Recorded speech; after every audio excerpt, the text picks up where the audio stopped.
Hello friends, ਮੈਂ ਹਾਂ ਰੁਪਿੰਦਰ ਕੌਰ। ਤੁਸੀਂ ਦੇਖ ਰਹੇ ਹੋ ਇੰਗਲਿਸ਼ ਵਿਦ ਰੂਪ। ਅੱਜ ਆਪਣੀ ਰੀਡਿੰਗ ਦੀ ਕਲਾਸ ਹੈ ਜਿਸ ਦੇ ਵਿੱਚ ਮੈਂ ਤੁਹਾਨੂੰ ਕਰਾਉਂਗੀ ਡਾਇਗਰਾਮ ਨੂੰ ਲੇਬਲ ਕਿਵੇਂ ਕਰਨਾ ਹੁੰਦਾ। ਠੀਕ ਹੈ ਜੀ। ਫਸਟ ਆਪਾਂ ਸਟਾਰਟ ਕਰਦੇ ਹਾਂ ਟਿਪਸ ਤੋਂ। ਟਿਪਸ ਕੀ ਹੈ? ਫਸਟ ਟਿਪ ਹੈਗਾ check how many words you are suppose to write. It will tell you in the question. In the example above, you can only write 1 or 2 words any more than this and you will lose marks. Remember that numbers count as one word and hyphenated words like state of the art count as one word.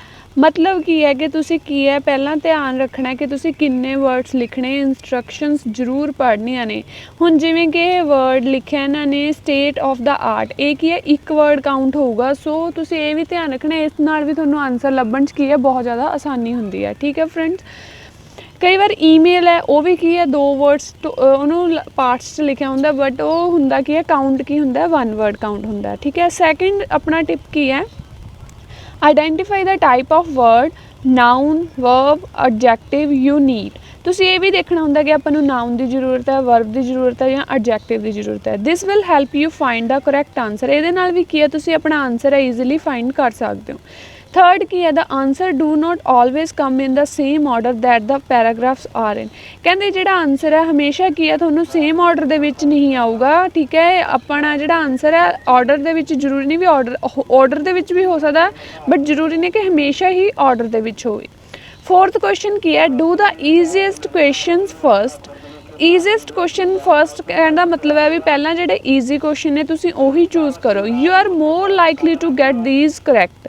If you cannot find the answer to a difficult question, move on and come back later. ਕਹਿੰਦੇ ਜੇ ਤੁਹਾਨੂੰ question ਹੈ ਜਿਹੜੀ location ਨਹੀਂ ਮਿਲਦੀ, ਠੀਕ ਹੈ, then ਤੁਸੀਂ ਕੀ ਕਰੋ ਨੈਕਸਟ ਕੁਐਸਚਨ 'ਤੇ ਮੂਵ ਹੋ ਜਾਓ। ਠੀਕ ਹੈ ਜੀ। ਸੋ ਨੈਕਸਟ ਕੁਐਸਚਨ ਹੈ try to predict the answer before you read the text. ਠੀਕ ਹੈ। ਤੁਸੀਂ ਕੀ ਹੈ ਪਹਿਲਾਂ ਵੀ ਆਪਣਾ ਆਨਸਰ ਕੀ ਹੈ ਪ੍ਰੈਡਿਕਟ ਕਰ ਸਕਦੇ ਹੋ ਕਿ ਆਪਾਂ ਪੋਸੀਬਿਲਿਟੀ ਲਗਾ ਸਕਦੇ ਵੀ ਹਾਂ ਇੱਥੇ ਇਹ ਆਨਸਰ ਆ ਸਕਦਾ। ਠੀਕ ਹੈ ਜੀ। This will help you find the correct answer. ਇਹਦੇ ਨਾਲ ਵੀ ਕੀ ਹੈ ਤੁਹਾਨੂੰ ਕਰੈਕਟ ਆਨਸਰ ਫਾਈਂਡ ਕਰਨ 'ਚ ਬਹੁਤ ਜ਼ਿਆਦਾ ਹੈਲਪ ਮਿਲੇਗੀ। ਠੀਕ ਹੈ। ਨੈਕਸਟ ਹੁਣ ਸਟ੍ਰੈਟੇਜੀ। ਠੀਕ ਹੈ। ਫਸਟ ਕੀ ਹੈ? Check how many words you can right. ਠੀਕ ਹੈ। ਦੇਖੋ ਤੁਸੀਂ ਕਿੰਨੇ ਵਰਡਸ ਲਿਖਣੇ ਆ। ਠੀਕ ਹੈ। And study the diagram and try to understand generally what is happening. don't spend too much time doing this. ਕਹਿੰਦੇ ਜ਼ਿਆਦਾ ਟਾਈਮ ਉਸ 'ਤੇ ਸਪੈਂਡ ਨਾ ਕਰੋ, ਉਹਨੂੰ ਕੀ ਹੈ ਅੰਡਰਸਟੈਂਡ ਕਰੋ ਪ੍ਰੋਪਰਲੀ। ਨੈਕਸਟ ਥਰਡ ਕੀ ਹੈ? ਹਾਈਲਾਈਟ ਕੀਵਰਡਸ ਔਰ ਲੇਬਲਸ। ਠੀਕ ਹੈ। ਹਾਈਲਾਈਟ ਕੀਵਰਡਸ ਮਤਲਬ ਕਿ ਕੀਵਰਡਸ ਨੂੰ ਕੀ ਕਰ ਦਿਓ ਹਾਈਲਾਈਟ ਕਰ ਦਿਓ ਵੀ ਕੀ ਆਪਾਂ ਨੇ ਫਾਈਂਡ ਕਰਨਾ ਹੈ ਡਾਇਗਰਾਮ ਦੇ ਵਿੱਚ। ਨੈਕਸਟ ਹੈ fourth identify the types of words required and try to predict the answer. Identify the types of words ਮਤਲਬ ਕਿ ਤੁਸੀਂ ਉੱਦਾਂ ਦੇ ਵਰਡਸ ਆ ਜਿਹੜੇ ਉੱਥੇ ਜ਼ਰੂਰਤ ਹੈ ਆਨਸਰ ਦੇ ਲਈ, ਉਹਨਾਂ ਨੂੰ ਕੀ ਕਰ ਲਓ ਆਈਡੈਂਟੀਫਾਈ ਕਰ ਲਓ ਐਂਡ ਪ੍ਰੈਡਿਕਟ ਕਰਨਾ ਸਟਾਰਟ ਕਰ ਦਿਓ। ਨੈਕਸਟ ਫਿਫਥ ਕੀ ਕਹਿ ਰਿਹਾ? Scan the text and identify where the information is located. ਜਿੱਥੇ ਤੁਹਾਨੂੰ ਇਨਫੋਰਮੇਸ਼ਨ ਮਿਲਣੀ ਸ਼ੁਰੂ ਹੁੰਦੀ ਹੈ ਉੱਥੇ ਕੀ ਕਰ ਦਿਓ ਉਸ ਨੂੰ ਆਪਣਾ ਮਿਲਾਉਣਾ ਸ਼ੁਰੂ ਕਰ ਦਿਓ, ਸਕੈਨ ਕਰਨਾ ਸ਼ੁਰੂ ਕਰ ਦਿਓ ਅਤੇ ਆਈਡੈਂਟੀਫਾਈ ਕਰਨਾ ਸ਼ੁਰੂ ਕਰ ਦਿਓ। Next sixth read in more detail to find the answer. ਉਹ ਆਪਾਂ ਨੂੰ ਕੀ ਕਰਨਾ ਪਊਗਾ ਡਿਟੇਲ 'ਚ ਰੀਡ ਕਰਨਾ ਪਊਗਾ ਜਦੋਂ ਆਪਾਂ ਨੇ ਡਾਇਗਰਾਮ ਨੂੰ ਲੇਬਲ ਕਰਨਾ ਹੁੰਦਾ। ਸਪੈਲਿੰਗ ਬਹੁਤ ਜ਼ਰੂਰੀ ਨੇ। Check spelling.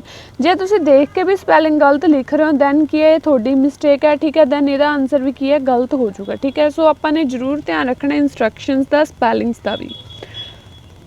ਹੁਣ ਆਪਣੇ ਕੋਲ ਕੀ ਹੈ ਪੈਸੇਜ ਦਿੱਤਾ ਹੋਇਆ। ਠੀਕ ਹੈ। ਪੈਸੇਜ ਤੋਂ ਪਹਿਲਾਂ ਆਪਾਂ ਕੀ ਦੇਖਾਂਗੇ ਕੁਐਸਚਨਸ। ਕੁਐਸਚਨ ਕੀ ਲਿਖਿਆ? ਲੇਬਲ ਦਾ ਡਾਇਗਰਾਮ ਬਿਲੋ। ਕੀ ਕਿਹਾ ਇੰਸਟਰਕਸ਼ਨਸ ਦੇ ਵਿੱਚ ਕੀ ਕਿਹਾ ਗਿਆ? Choose no more than 2 words from the passage for each answer and. ਠੀਕ ਹੈ। ਇਹਨਾਂ ਨੇ ਕੀ ਕਿਹਾ? ਐਨ ਅੰਡਰ ਸੀ ਟਰਬਾਈਨ ਦਾ ਆਪਾਂ ਨੂੰ ਕੀ ਦਿੱਤਾ ਗਿਆ ਉਸ 'ਚੋਂ ਆਪਾਂ ਨੇ ਕੁਐਸਚਨ ਇਹ ਤੁਹਾਨੂੰ ਪੈਸੇਜ ਦੇ ਰਿਗਾਰਡਿੰਗ ਇਨਫੋਰਮੇਸ਼ਨ ਦਿੱਤੀ ਗਈ ਹੈ। ਕੁਐਸਚਨ 'ਚ ਉੱਪਰ ਇੰਸਟਰਕਸ਼ਨ ਦਿੱਤੀਆਂ ਗਈਆਂ ਆਪਾਂ ਨੇ 2 ਤੋਂ ਜ਼ਿਆਦਾ ਵਰਡਸ ਚੂਜ਼ ਨਹੀਂ ਕਰਨੇ। ਠੀਕ ਹੈ। ਹੁਣ ਆਪਾਂ ਨੇ ਪਹਿਲਾਂ ਡਾਇਗਰਾਮ ਦੇਖਣਾ ਕੀ ਇਹ ਟਰਬਾਈਨ ਹੈ ਅੰਡਰ ਸੀ। ਠੀਕ ਹੈ। ਐਨ ਅੰਡਰ ਸੀ ਟਰਬਾਈਨ ਦਿੱਤੀ ਗਈ ਆਪਾਂ ਨੂੰ ਜਿਸ ਦੇ ਵਿੱਚ ਆਪਾਂ ਨੇ ਆਨਸਰ ਫਾਈਂਡ ਆਊਟ ਕਰਨੇ ਆ। ਠੀਕ ਹੈ ਜੀ। ਇਹਨਾਂ ਨੇ ਐਰੋ ਦੇ ਨਿਸ਼ਾਨ ਵੀ ਬਣਾਏ ਆ, ਇਹਦੇ ਨਾਲ ਵੀ ਆਪਾਂ ਨੂੰ ਕਲੀਅਰ ਹੋ ਸਕਦਾ। ਠੀਕ ਹੈ। ਜਿਵੇਂ ਇਹਨਾਂ ਨੇ ਆਹ ਦੱਸਿਆ ਵੀ ਇਹ ਕੀ ਦੱਸ ਰਹੇ ਨੇ ਸੀ ਵੀਡ ਫਰੋਮ ਦਾ ਬਲੇਡਸ, ਇਸੇ ਤਰ੍ਹਾਂ ਨੈਕਸਟ ਦੀ ਆਪਾਂ ਨੂੰ ਉਹ ਦਿੱਤੀ ਹੈ। ਸੋ ਆਪਾਂ ਹੁਣ ਕੀ ਹੈ ਕੁਐਸਚਨਸ ਰੀਡ ਕਰਨੇ ਆ ਪਹਿਲਾਂ। Whole tower can be raised for dash and the extraction of seaweed from the blades. Whole tower can be raised for ਕਾਹਦੇ ਲਈ ਰੇਜ਼ ਕੀਤਾ ਗਿਆ for dash and the extraction of seaweed from the blades. ठीक है जी, एक तो question ये हो गया, अपने दो क्वेश्चन पढ़ने हैं। ठीक है, नेक्स्ट क्वेश्चन है sea life not in danger due to the fact that blades are comparatively. ठीक है, सी लाइफ नहीं सी कहते डेंजर च आर कंपैरेटिवली क्यों नहीं सी कहते। ठीक है, ਹੁਣ ਆ ਜਿਹੜੀਆਂ ਫਿਸ਼ ਵਗੈਰਾ ਦਿਖਾਈਆਂ ਇਹ ਤੁਹਾਨੂੰ ਇਹ ਸੀ ਲਾਈਫ ਦਿਖਾਈ ਗਈ ਹੈ। ਠੀਕ ਹੈ, ਹੁਣ ਆਪਾਂ ਦੋ ਕੁਐਸਚਨ ਪੜ੍ਹ ਲਏ, ਇੱਕ ਤਾਂ ਕੀ ਹੈ ਵੀ ਹੋਲ ਟਾਵਰ ਹੈ ਜਿਹੜਾ ਕੀ ਕੀਤਾ ਗਿਆ ਰੇਜ਼ ਕੀਤਾ ਗਿਆ ਕਾਹਦੇ ਲਈ। ਠੀਕ ਹੈ, ਸੋ ਹੁਣ ਆਪਾਂ ਆਪਣੇ ਪੈਸੇਜ 'ਤੇ ਜਾਂਦੇ ਹਾਂ ਅਤੇ ਆਪਾਂ ਲੋਕੇਸ਼ਨ ਫਾਈਂਡ ਆਊਟ ਕਰਦੇ ਹਾਂ। ਠੀਕ ਹੈ ਜੀ, ਕੀ ਕਿਹਾ ਗਿਆ ਆ marine turbine blade needs to be only 1/3 of size of wind generator to produce 3 times as much power. The blades will be about 20 meters in diameter, so around 30 meters of water is required. Unlike wind power, there are unlikely to environmental objections. Fish and other creatures are thought unlikely to be at risk from relatively slow turning blades. ਹੁਣ ਮੈਂ ਤੁਹਾਨੂੰ ਕੀ ਕਿਹਾ ਸੀ ਪਹਿਲਾਂ ਹੀ ਤੁਹਾਨੂੰ tips 'ਚ ਦੱਸਿਆ ਗਿਆ ਕਿ ਜਿਹੜੇ ਆਪਣੇ ਆਨਸਰ ਹੈ ਸੀਕੁਐਂਸ 'ਚ ਨਹੀਂ ਹੋਣਗੇ, ਇਸ ਕਰਕੇ ਆਪਾਂ ਦੋ ਕੁਐਸਚਨਸ ਪੜ੍ਹਨੇ ਆ ਅਤੇ ਦੋ ਕੁਐਸਚਨਸ ਪੜ੍ਹ ਕੇ ਆਪਾਂ ਨੂੰ ਆਨਸਰ ਕੀ ਹੈ ਜਲਦੀ ਮਿਲ ਜਾਣਗੇ। ਜੇ ਇੱਕ ਕੁਐਸਚਨ ਕਰਾਂਗੇ ਤਾਂ ਕੀ ਆਪਾਂ ਨੂੰ ਬਹੁਤ ਜ਼ਿਆਦਾ ਟਾਈਮ ਲੱਗੂਗਾ, ਸੋ ਆਪਾਂ ਨੇ ਆਪਣਾ ਟਾਈਮ ਵੀ ਸੇਵ ਕਰਨਾ। ਹੁਣ ਇੱਥੇ ਸੀ ਜਿਹੜਾ ਆਪਣਾ ਸੈਕਿੰਡ ਕੁਐਸਚਨ ਸੀ, ਮਤਲਬ ਕਿ 24th ਕੁਐਸਚਨ ਸੀ, ਉਹ 'ਚ ਕੀ ਕਿਹਾ ਸੀ sea life not in danger due to the fact that blades are comparatively. ਹੁਣ ਸੀ ਲਾਈਫ ਕਹਿੰਦੇ ਡੇਂਜਰ 'ਚ ਨਹੀਂ ਹੈਗੀ, ਸੀ ਲਾਈਫ ਮਤਲਬ ਕਿ ਕੀ ਹੈ ਇੱਧਰ ਫਿਸ਼ ਦੀ ਗੱਲ ਹੋ ਰਹੀ ਹੈ। ਠੀਕ ਹੈ, ਫਿਸ਼ ਜਿਹੜੀ ਆਪਣੀ ਫਿਸ਼ ਕੀ ਹੈ ਫਿਸ਼ ਐਂਡ ਅਦਰ ਕ੍ਰੀਏਚਰਸ, ਫਿਸ਼ ਕੀ ਹੈ ਇਹ ਸੀ ਲਾਈਫ ਦੀ ਗੱਲ ਇੱਥੋਂ ਸਟਾਰਟ ਹੋ ਗਈ। Are thought unlikely to be at risk, ਕਹਿੰਦੇ ਵੀ ਕੀ ਹੈ ਉਹ ਰਿਸਕ ਨਹੀਂ ਹੈਗਾ ਫਰੋਮ ਦਾ ਰੈਲੇਟਿਵਲੀ, ਕਿਉਂ ਨਹੀਂ ਹੈਗਾ ਸਲੋ ਟਰਨਿੰਗ ਬਲੇਡਸ, ਕੀ ਨੇ ਜਿਹੜੇ ਬਲੇਡਸ ਨੇ ਸਲੋ ਟਰਨਿੰਗਸ ਨੇ, ਇਸ ਲਈ ਕੀ ਹੈ ਫਿਸ਼ਿਜ਼ ਨੂੰ ਨੇ ਜਿਹੜੇ ਸੀ ਕ੍ਰੀਏਚਰਸ ਨੇ ਉਹਨਾਂ ਨੂੰ ਕੀ ਹੈ ਕੋਈ ਉਹਦੇ ਰਿਸਕ ਨਹੀਂ ਹੈਗਾ। ਠੀਕ ਹੈ, ਸੋ ਆਪਣਾ ਆਨਸਰ ਕੀ ਆ ਜਾਊਗਾ ਸਲੋ ਟਰਨਿੰਗ, ਆਪਣਾ ਆਨਸਰ ਆਏਗਾ ਸਲੋ ਟਰਨਿੰਗ। ਆਪਾਂ ਨੇ ਦੋ ਹੀ ਵਰਡਸ ਲਿਖਣੇ ਆ, ਸੋ ਆਪਣਾ ਆਨਸਰ ਆ ਜਾਊਗਾ ਸਲੋ ਟਰਨਿੰਗ। ਠੀਕ ਹੈ,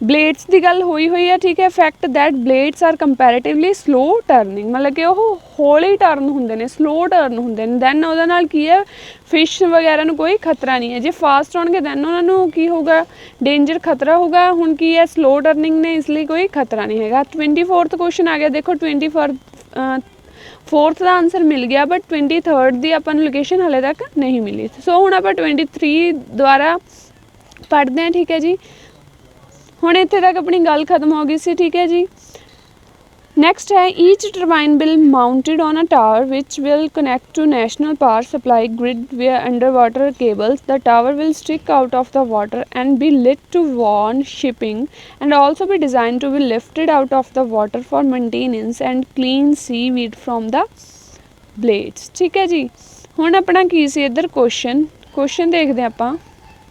ਕੁਐਸਚਨ ਕੀ ਕਹਿ ਰਿਹਾ whole tower can be raised for dash and extraction of seaweed. Extraction ਦਾ ਮਤਲਬ ਕੀ ਹੈ ਕਿ ਉਹਨਾਂ ਨੂੰ ਕੱਢਣਾ। ਠੀਕ ਹੈ, extraction of seaweed from the blades, blades 'ਚੋਂ ਸੀਵੀਡ ਨੂੰ ਕੱਢਣਾ। ਠੀਕ ਹੈ, ਮਤਲਬ ਕਿ ਕਲੀਨ ਕਰਨਾ।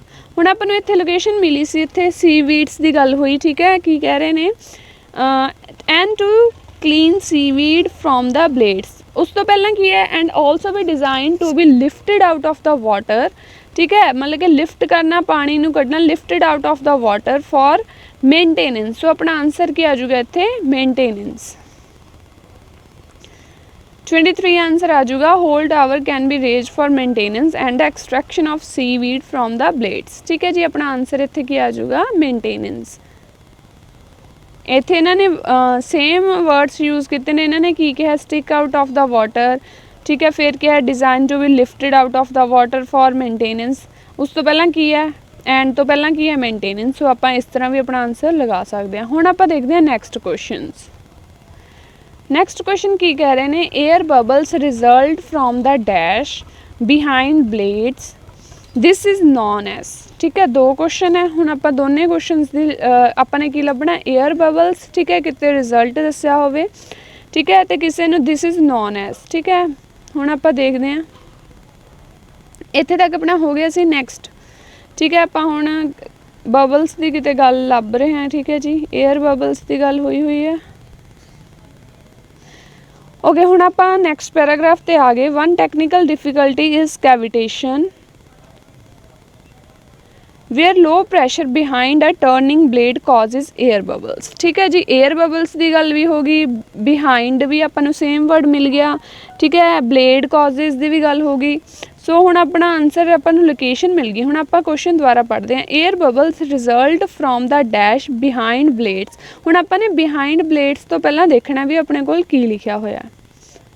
बिहाइंड ब्लेड्स तो पहलां अपने कोल की लिखिया होया, बिहाइंड अ टर्निंग ब्लेड। ठीक है, मतलब कि इत्थे ब्लेड की गल हो रही है तो पहलां उस तो की लिखिया होया अपने कोल लो प्रैशर। ठीक है, where low pressure behind a turning blade causes air bubbles. So अपना आंसर की हो जाऊगा लो प्रैशर।